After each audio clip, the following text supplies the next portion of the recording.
Okay, well, when we were first given the task of making a music video this year, we were like, okay, we're gonna have to research or just get a better, like, broaden our awareness of what Yeah. music videos are, what they contain, what kind of like music video we'd want to create together. So we both like knew that as a young age. For me, I always enjoyed skateboarding, and he liked BMXing, which are quite similar sports. You do them at the same place, and we also both made videos of them, like skate videos and BMX videos, Yeah. which are essentially just montages of like tricks from either one, and then you just put a song over it, which is quite similar to kind of the idea of a music video in a way. Yeah, but with a music video, you obviously have like the artist, like close-ups of it, of him or her, and like mid shots, and just have the artist in the video. And also, like, as we made videos, BMX and skating videos, we kind of like knew how to like make it in a way, and like how to just put it together so it looked interesting for the viewer and for the audience. Yeah, with our experience, we developed good skills. Yeah. We're getting the right angles and kind of being able to follow the skateboarders or BMXers, because you'd be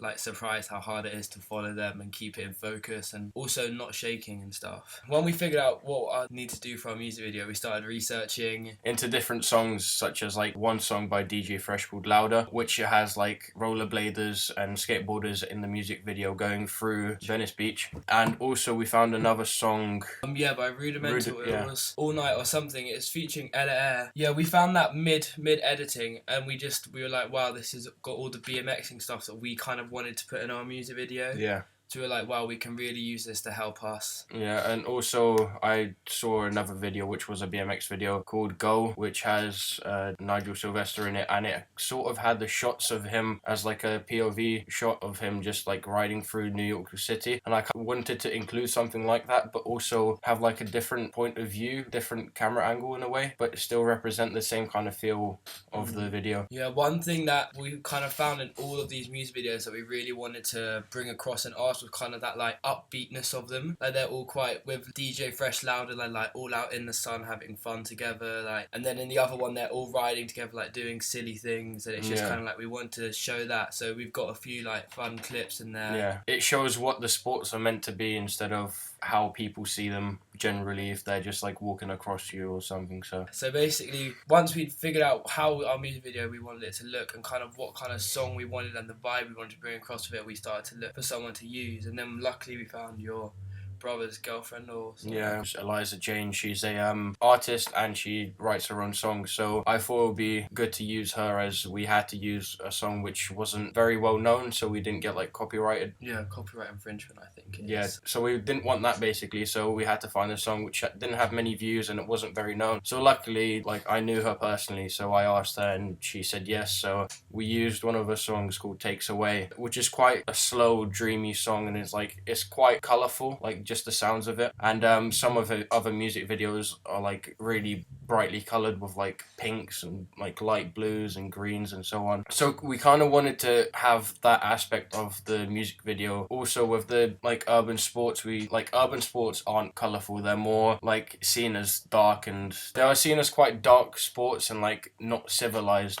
as people like walking across the street, like when you're just skateboarding or something, they're like, oh, he's destroying property sort of thing. So we wanted to have that type of song which like brings like happiness in a way, and involve it with the BMX and skateboarding to like show the different side of like the sports. So, and the sports are quite fast paced, whereas the music is quite slow, and we tried to like combine that and to make it into one. So like we slow the shots down of like the action and stuff, and like it works well together, I find. And also the audience that we spoke to, they all liked it as well, which was a plus. Yeah, so that was mainly real text we used. Also, when we like figured out, okay, we're using Liza, we were like, now let's look at artists that have the same thing as her, because although we had the skateboarding and BMXing idea, we didn't really have the a clear understanding of how we wanted to present the performer, how we wanted to brand to, the music video.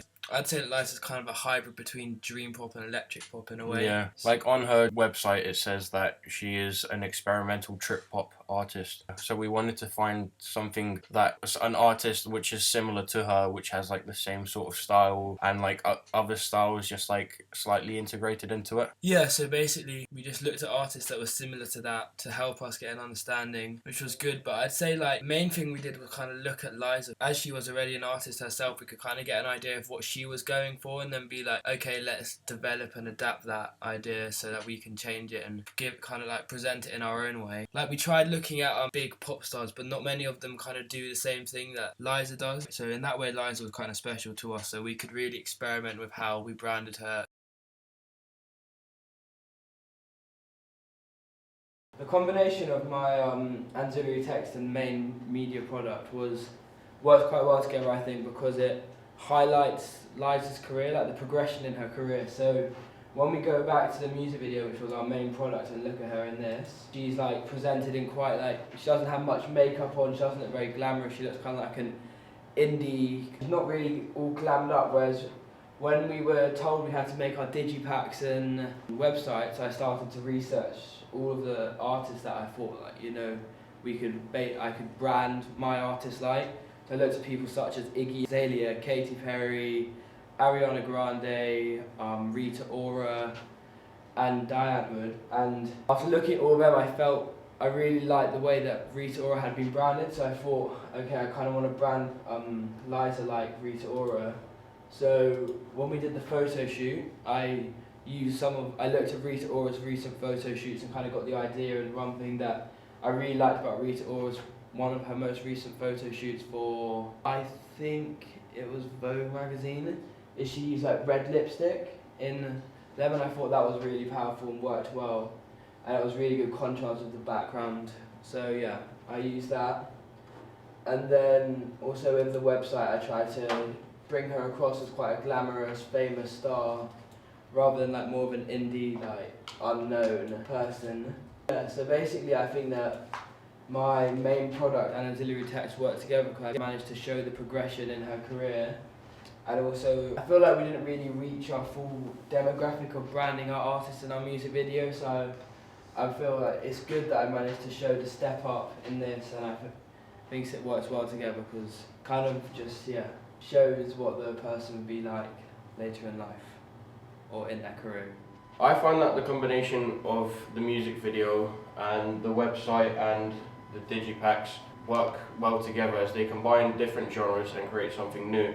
I've made the website and the digipack completely different to the music video, as in the music video, like, it's bright and colourful, and in the digipack and website I tried to change it completely and make it quite simple in a way, and also just like use 3 major colours, black, white and blue.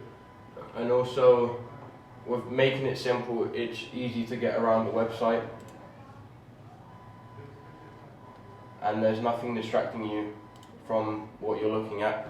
So in the music video we presented Liza more type of an urban artist, and in the digipack and website I tried to make her look more professional and experienced. Also in the digipack, one of them I tried making it look really simple and just it's nothing to it really. But in this one above I tried to make it quite complicated in a way and more club and event like. But with the website I just kept it plain and simple. Okay, so we showed our music video to 4 different people to use as our audiences, and then we showed them our music video and the digipacks, and we just kind of wanted to get an idea of what they thought about it, what we think we should change. So we asked them a few questions, which consisted of...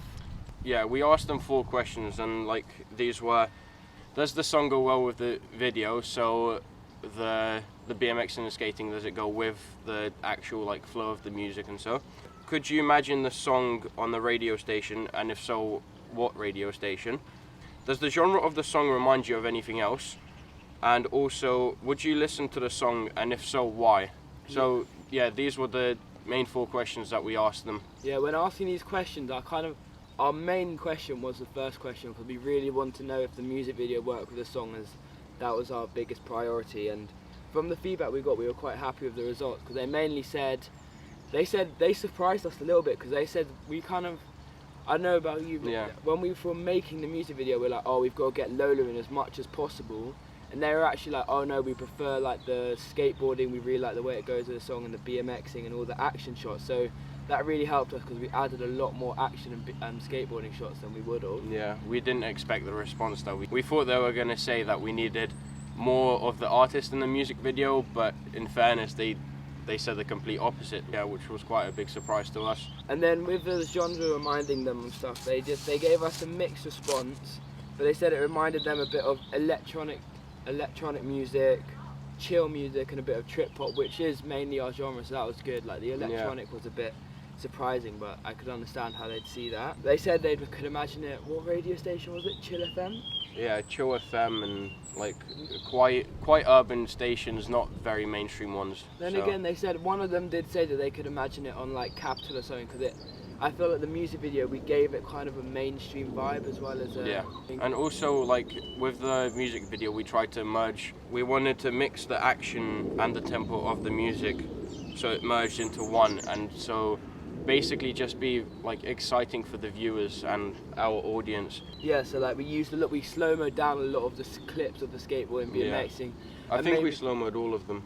Yeah, if not to the extent of like, you know, super slow motion like you'd expect someone to see when someone says slow-mo, like, you know, just putting it down maybe 75% just so it goes well with the song. We did that a bit, and we were only able to really do that with all the help from the audience feedback, so that we learned a lot about. I think we really managed to change our music video from what we learned from the audience feedback. And then, yeah, I mean, we're listening to the song, in regards to them listening to the song, they just said some of them would, some of them wouldn't. They just said it was like they liked the song, and that's more personal preference. That didn't really help us that much in learning the audience feedback, so maybe we should have done a different question. But yeah, we should have probably asked a different question, because it's not, we didn't try like get them to say personal preference. We wanted like to have a wider range of feedback from people, not just, oh, I would listen to this song because I like how it flows. Yeah. But yeah, no, I think we really did learn a lot about the audience feedback.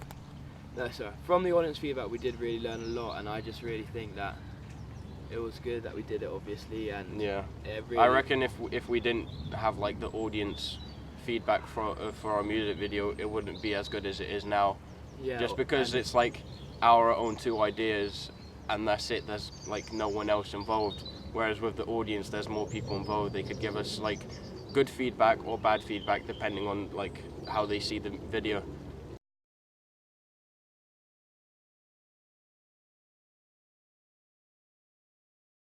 Basically, we used quite a few different programs, quite a lot of equipment this year to film our music video. So for example, we used Photoshop for our digipacks and our photo shoots that we did. We also used Bridge to lighten up our photos and just make them better quality, I guess. What equipment did we use? Well, yeah, we used a range of equipment, so from using Max to using our brand spanking new DJI Ronin M. Should we show them? Yeah, that will be coming later, don't worry guys, so stay tuned for that. Hi. We used good cameras. We used a lot more like high-tech technology this year, so for example we used lighting. We didn't really use lighting last year. Yeah. That wasn't something that we used, and we kind of stepped up our game. We did a whole photo shoot on top of making a video, just like for branding of our artists, really. Yeah. Which worked well. This year was more of like an actual production that you would see in like the real world, whereas last year was just kind of like a camera, a microphone, and then like get set go sort of thing. Whereas this year was more focused, and we had more research, more planning time, and everything just came up smoother in the whole production. I'd say we use a whole range of media technologies in pre, during and post-production, and really I think the step up that we used really helped us to make our finished product. So we also got more experience because of using the DJI Ronin. We didn't use last year or like the years before. It was actually Harold that suggested the idea of using the DJI Ronin. Why is it that you thought that would be good for us? Basically, I had a week of work experience, and in my work experience I got to use it, and I thought because we're doing quite a few action shots with the skateboard and BMX, I thought it would be really good because it's steady, it's a 3-axis stabilization system, easy to use. You just set it up with your phone, you calibrate it with your phone, and you just press record and you're done. Yeah, we can actually show you, I don't know how well you can see, but this is a little bit of video that we're playing in the background, which basically shows you what we were going for. So you see how he's moving with the shot as focus. We knew when we were filming our action shots such as the skateboarding, BMX, we were going to have to use something like this. Yeah. So what we're going to do for you today is actually show you our kind of experience with it and the kind of difficulties we had setting it up, because it's not what you call the easiest. Yeah. So here it is, the oh so famous Ronin M. So we just open it up.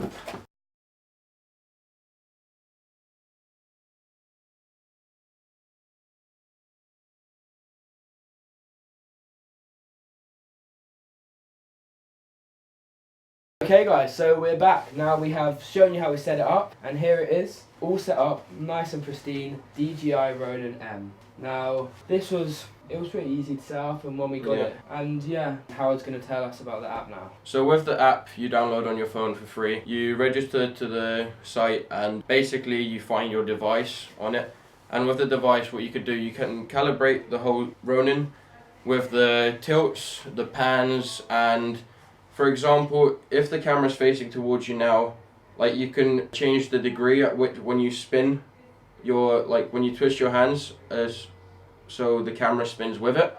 So basically we set it to 30 degrees, so we only had to move 30 degrees with our hands in one direction before it starts panning. This was like the perfect angle for us, just because every shot we did was quite fast and it was fast paced. But yeah, with the app you literally do everything with it. You can change like how high or low the camera is, how far it pans, how fast it tilts, basically just all the angles to do whatever you want for it. Yeah, this is it. As you can see from the evaluation, we've spoken about this DJI Ronin a lot, but that's because that was like our biggest thing that we used for music video. I think it affected it the most. It had the biggest effect on our music video because of this. Like without this, I reckon our music video wouldn't look as good as it does now. Yeah, all of the shots that we got that worked really well were with this. The first day we went out filming, we used it, but we didn't use it to its full potential. So then when we came back, we're like, okay, we need to do pickups and really take advantage of having this amazing piece of equipment. So that's what we started to do. And also, so now that we've covered DJI Ronin, we might as well talk about some of the other equipment that we've used. Obviously, we used the 7D, and then so we had the tripod. Yeah, so this was a really good tripod for us, as it was really sturdy. Like, it's not one of those cheap tripods you can get. The only reason we used the tripod is just to get steady shots. We didn't tilt with it, we didn't pan with it. It was just to like get the close-ups and the mid shots of our artist. Yeah, and also when we used the photo shoot, we did it. Yeah, so the photo shoot, let's just talk about that for a little bit. That was kind of a step up, like as I was saying earlier, that was a step up from last year, because we were in a studio, we used the camera with a remote radio off-camera flash with a softbox. Yeah, I think it's called. It's with the softbox. Yeah, and that's basically, so it's just the flash is linked to the camera. So basically the light is softer and not as harsh on the... And I was pretty happy with my picture. I don't know about you, but we both managed to get some pretty good pictures. And what I thought was good about that was, even though we're in the same place, we managed to brand our artists in two completely different ways. Within like, say 45 minutes, we each had like 20 minutes or so of like actually shooting our artists. Benji shot Lola first, and yeah, we had like a completely different look, and we managed to do it just really quickly, which was nice. And by looking at our photos, you probably don't see that it was taken in the same day. So yeah, overall with our media technologies, we used a lot of media technologies in the construction of our music video. I think that's about it really. We've covered the mains. That was the big ones. Yeah. I think